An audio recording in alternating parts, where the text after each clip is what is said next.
Qui paga l'operari que neteja aquesta plaça pública? Ho fa la comunitat de propietaris dels edificis que l'envolten. Segons expliquen, quan el promotor va construir-los va urbanitzar i cedir els entorns a l'Ajuntament, excepte la part corresponent a la superfície del pàrquing subterrani que hi ha. És un terç de la plaça, catalogada com a zona verda, i els dos carrers adjacents. Des d'aleshores, entre unes 500 famílies paguen 15.000 euros a l'any pel manteniment. Ens enterem ara que hem estat durant 23 anys pagant un manteniment que no ens corresponia.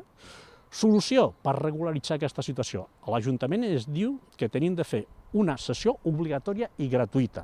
Finalment, el consistori sembla que els ha donat la raó després d'anys de reclamacions. Es tracta d'un espai amb comerços i trànsit de vianants, ja que és a prop de la boca del metro i de diversos centres d'estudis. Els veïns, però, volen que se'ls compensi per tot el temps que han pagat, ja que asseguren el terreny ha estat en una situació il·legal. Quina seria la compensació en el cas de que la Junta de Propietaris decidís firmar la sessió obligatòria i gratuïta i fer, òbviament, també la servitud de pas. Segons la llei, és un any. De moment estan en espera de rebre la proposta definitiva de l'Ajuntament.